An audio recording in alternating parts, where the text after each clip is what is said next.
Estamos en el curso de idioma español y vamos a dar inicio, vamos a aperturar la guía de estudio número 5. El día de hoy vamos a ver dos temas muy importantes. Vamos a ver qué es la oratoria y vamos a ver algunas reglas gramaticales respecto al uso de la R y la doble R. En qué momento se pueden emplear y qué nos dice la regla gramatical. En primer lugar, pues vamos a estudiar entonces qué es la oratoria y dice que la oratoria es el arte de hablar.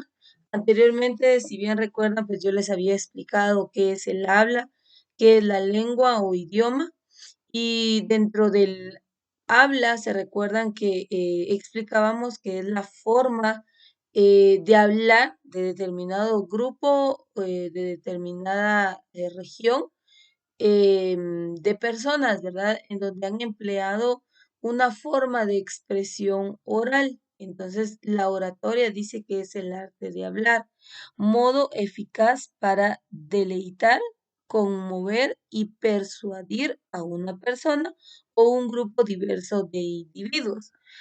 Yo no sé si ustedes han tenido la oportunidad de conocer o de observar este tipo de prácticas. Hay personas que se dedican especialmente a lo que es la oratoria y pues a veces se trabaja a través de concursos, ¿verdad? En donde la persona pues tiene un tema central, lo expone al grupo, da a conocer sus diversos puntos de vista. Como vemos ahí, pues dice que es la oratoria, pues es un arte, es el habla, pero es la forma o el modo de eficaz. Si encontramos el término e investigamos qué significa eficaz, pues la eficacia responde a hacer las cosas bien con un mínimo de tiempo. Entonces, la oratoria se caracteriza por ello, porque hay un tiempo establecido, pues donde la persona debe expresar el tema, debe dar a conocer las ideas principales, los diversos puntos de vista, los argumentos, pero en un tiempo récord, porque en eso se caracteriza lo que es la eficacia. Ahora dice, para deleitar, conmover y persuadir a una persona o un grupo diverso de individuos. Entonces, en la oratoria se puede dar a conocer un tema general, no hay específicamente un tema que se tenga que abordar. Y el punto es que la persona pues se desenvuelva respecto al tema que está tratando. No todas las personas tenemos la capacidad, o sí podría ser capacidad, de desenvolvernos o de dar a conocer temas en general, porque a veces la timidez, a veces el no conocer el significado de algunas palabras, pues nos impide el poder hablar o poder conversar con algunas personas. Ahora, llevar a cabo el desarrollo de un tema en donde vamos a tener una estructura del mismo, pues también se nos es difícil, puesto que no tenemos esta habilidad. Pero al practicar constantemente podemos llegar a ser muy buenos oradores. Tendríamos que nosotros primero leer, la clave de esto está en la lectura.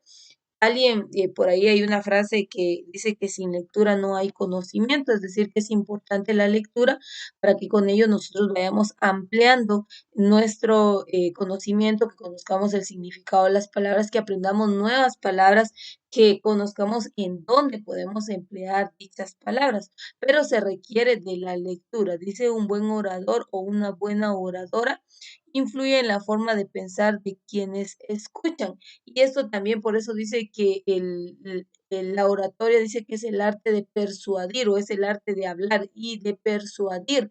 Es decir, que en la persuasión lo que nosotros intentamos es hacer que los demás también crean o que acepten las ideas o las posturas que nosotros tenemos. Tratamos de convencer. La persuasión muchas veces se mueve a través de los sentimientos, a través de las emociones. Entonces, nosotros intentamos a través de la persuasión convencer a las personas de la idea que nosotros estamos presentando. Disculpen. Entonces, esa es una de las principales características. Dice, tratamos entonces en la oratoria, tratamos de influir en la forma de pensar de quienes nos están escuchando. Por ejemplo, si nosotros vamos a tocar un tema qué sé yo, por ejemplo, un tema amoroso, dependiendo nuestra experiencia, dependiendo nuestros puntos de vista, dependiendo nuestro estado anímico, dependiendo la manera en que nosotros hemos vivido o experimentado ese ámbito, pues nosotros también así lo transmitimos a otras personas al momento de hablar, cuando nosotros les damos a conocer nuestras posturas o nuestros puntos de vista, pues lo que pretendemos también con ello es hacer que los demás crean y se acoplen a la idea que nosotros damos a conocer. Entonces, es una habilidad que se tiene en la oratoria. El discurso, hay una diferencia entre la oratoria y el discurso, no es lo mismo. Veamos, dice, es un texto argumentativo en el cual se expone de manera detallada un tema o una propuesta ante un auditorio.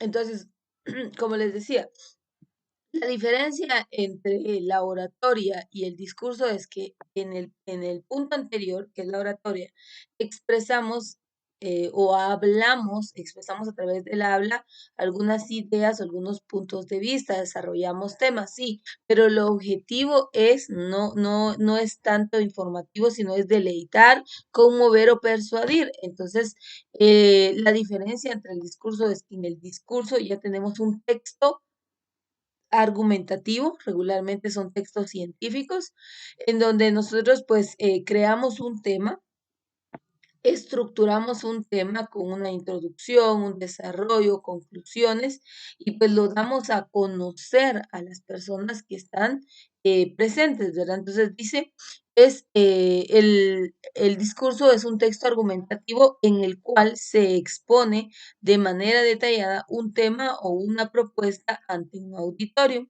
Aunque generalmente el discurso es una forma de expresión oral, en la mayoría de los casos suele escribirse previamente, es decir, que vamos a tener nuestra base, vamos a tener un borrador, luego vamos a ese borrador, pues lo vamos a plasmar en hojas en donde nosotros vamos a detallar en el mismo el desarrollo del tema a tratar. Esa es la diferencia entre el discurso y la oratoria. El discurso tiene el propósito de, vean, convencer o persuadir. Regularmente, como dice, es un texto argumentativo. La mayoría de textos argumentativos son científicos, es decir, que tienen una base de investigación, tienen una base sólida en donde se pueden respaldar, pero dice que el propósito es convencer o persuadir. Entonces, por ejemplo, si yo tocara en este momento el tema del aborto y yo estuviera a favor del aborto, pues mi trabajo sería hacerle creer a usted que se puede realizar. Sin embargo, pues en lo personal no comparto esa ideología, pero hay personas que sí, ¿verdad? Entonces, al momento pues de dar a conocer sus diversos puntos de vista, tratan de convencerle o persuadirle para que acepte ciertas ideologías. Ese es otro de los puntos que vamos a ver en un discurso. Presenta argumentos en favor de una idea, punto de vista o persona. Para convencer es necesario informar, presentar datos y hechos verificables. Los elementos del discurso son, veamos cuáles son. Entonces, vean, ahí está claro, dice, para convencer es necesario informar, presentar datos y hechos verificables. Y esto pues regularmente se hace a través de los textos científicos. Entonces, ¿qué es lo que se toma en cuenta? Dice, los elementos que se incluyen dentro del discurso son el orador o la oradora, es decir, la persona que se dirige al público o al auditorio para persuadir o convencer, es decir, quien va a estar al frente y va a exponer el tema central. El auditorio es el público a quien va dirigido el discurso. Entonces, tenemos que tomar en cuenta que cuando vamos a vamos a desarrollar un tema, vamos a evaluar quién es o quién va a ser el auditorio para saber si el tema es o no apropiado para las personas a las cuales nos vamos a dirigir. Entonces, dice el auditorio, antes de redactar o de pronunciar un discurso, es importante saber a quién va dirigido.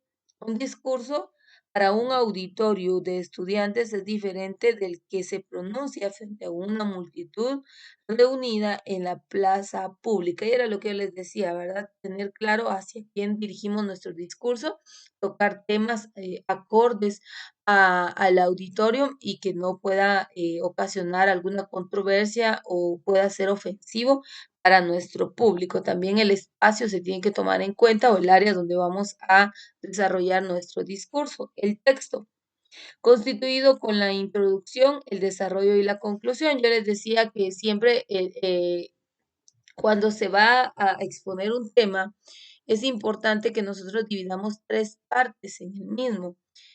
Siempre tiene que haber una parte introductoria en donde vamos a dar a conocer a grandes rasgos o generalizado nuestro tema central, el desarrollo en sí, que es la síntesis del contenido que vamos a dar a conocer, y vamos luego de haber dado un desarrollo, vamos a caer a la conclusión.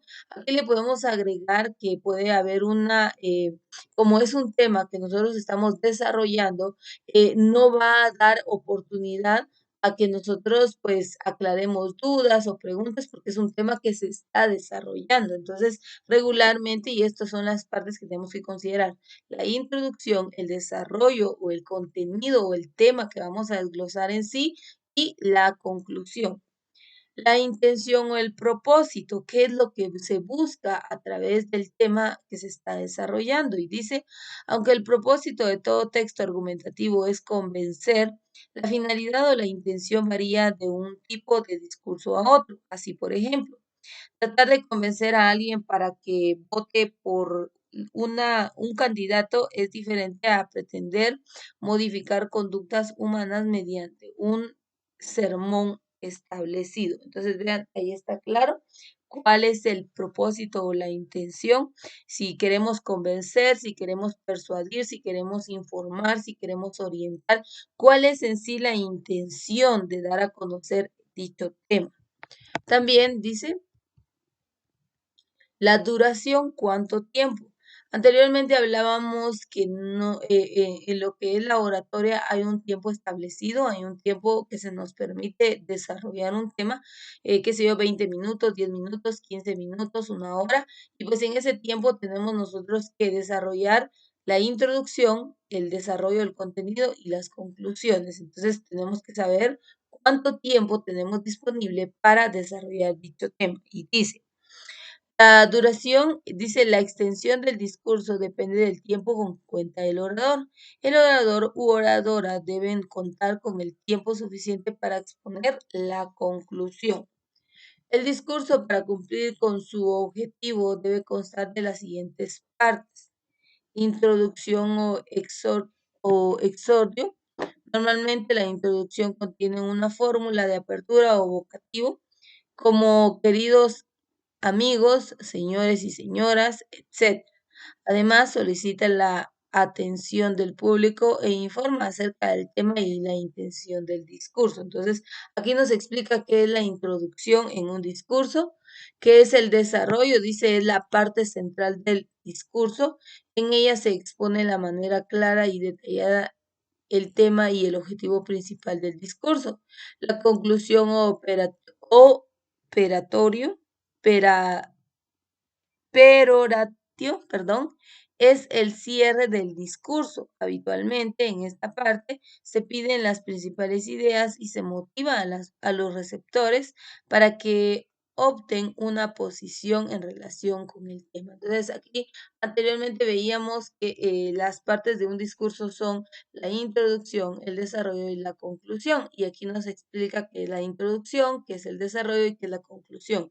Es decir, que si usted quiere exponer algún tema, tiene que tomar en cuenta que tiene que trabajar estas tres partes: introducción, desarrollo y conclusión. Recuerde que en la introducción usted abre paso o da una breve explicación de lo que a continuación pues, se va a desarrollar.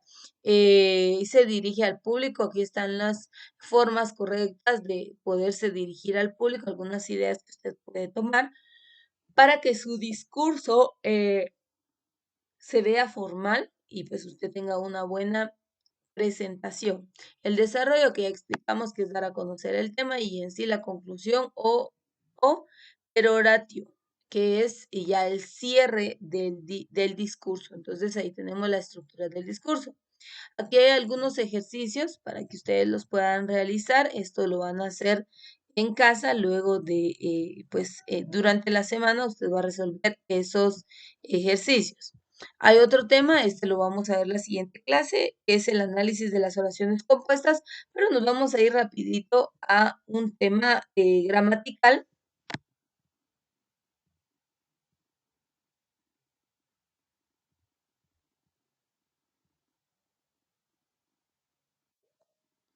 Y pues ahí disculpen la resolución, creo que voy a tener que hacer un cambio respecto a nuestro material. No me percaté de esa situación, pero voy a tener que hacerles un cambio y se los voy a tener que trasladar. En sí, el tema dice uso de R y doble R, que nos dicen las reglas gramaticales. Pues vamos a ver ahí algunas reglas que nosotros tenemos que considerar y poner en práctica, ¿sí? Esto ya es en general. Recuerde que vemos diversas partes, solo permítanme ahí, por favor. Y pues es importante también conocer algunas reglas gramaticales. Sé que ahí no hay tanta claridad. Yo les voy a ir leyendo y luego voy a modificar el contenido. Y dice, uso de R y doble R. La letra R es una de las vocales del abecedario que puede representar dos fonemas diferentes dependiendo de su posición en la palabra. Estas formas son vibrante simple. Este fonema aparece en posición intervocálica. Cuando se encuentra en este lugar, su sonido es suave. Ejemplos, aro, traje. Es decir, que dice que la letra R va a tener como que más fuerza dependiendo la ubicación dentro de la palabra. Entonces, la primera dice vibrante simple. Acá tenemos dos ejemplos, aro y traje. Es decir, que la R no suena tan fuerte por la ubicación entre consonantes. Y está la vibrante múltiple. La vibrante múltiple dice, este aparece en la posición inicial de la palabra y después de una consonante que no pertenezca a la misma sílaba. Ejemplo, honra, rosa. Y ahí vemos el claro ejemplo. Entonces, en el uso de la R, dependiendo la ubicación, va a ser vibrante simple cuando esté entre consonantes y no tenga mayor énfasis en su pronunciación y vibrante múltiple cuando esté intermedia a dos consonantes o bien al inicio de la sílaba en donde sea necesaria la pronunciación con una mayor fuerza en cuanto a la emisión. Entonces dice, a la entonación, perdón. Entonces dice, el ejemplo dice, honra, rosa. Y ahí claramente vemos que sí es necesaria una pronunciación aún mayor o más fuerte para que se pueda escuchar con claridad la palabra. También es múltiple si aparece detrás de los prefijos a, b, sub y post, ya que pertenece a una sílaba distinta. Ejemplos, subrayar y postromántico. La R en las palabras puede utilizarse una sola vez o dos veces de forma corrida. Las reglas de ortografía que determinan cuándo se utiliza R o doble R son las siguientes. Bien, pues, uso de la letra R, solo la letra R. Al fonema R le corresponden dos letras o grafemas R y doble R. Su uso varía dependiendo su localización en la palabra. Cuando aparece al principio de una palabra con sonido fuerte, rima, rosado. Al, al aparecer detrás de la consonante L, N, S, B y T, el sonido de la letra R es suave. Ejemplos. Desrizar, enriquecer, cuando representa un sonido suave dentro de una palabra, aunque esté entre vocales. Ejemplos, María, faro. Al aparecer al final de una palabra y el sonido es débil. Parar, cocinar. Vean, ahí están los ejemplos de cuando la vocal, cuando la letra R es simple, es vibrante simple o es vibrante múltiple, la letra R. Y la letra doble R, la consonante doble R es. Dice, el grafema sobre R, doble R, se usa solo en los sonidos fuertes entre vocales. Existen algunas excepciones o casos donde el uso de la R varía. Algunas son: se utiliza el grafema doble cuando es un sonido fuerte y debe colocarse en medio de dos vocales en una palabra. Ejemplo: carretera, barranco, barredora, arrollador. Entonces ahí escuchamos nosotros que la pronunciación es una vibrante múltiple, es decir, que la fuerza que lleva la pronunciación de la palabra es aún mayor. Otra regla dice: la consonante doble se utiliza en palabras compuestas en caso de que el sonido inicial de la segunda palabra sea fuerte, quedándose el sonido fuerte entre dos vocales. Tal sería el caso de la palabra para rayos, formada por las sílabas para más rayos. Ejemplo: virreinato, bancarrota. Otra regla: es utilizado cuando se requiere referir al opuesto de una palabra que inicia con la letra R. En este caso, la R cambia a la doble R, antecedida del prefijo I. El grafema doble R nunca se utiliza al inicio o al final de una palabra. Respirable, irrespirable, responsable, irresponsable, revocable, irrevocable. Y existen casos excepcionales en los cuales la Real Academia Española admite ambas formas como correctas. Ejemplos: aturular, aturullar, garapiñar, garrapiñar. Es decir, que no importa, estas palabras no importa si las escribimos con R o con doble R, ya que la Real Academia Española pues tiene una aceptación al respecto.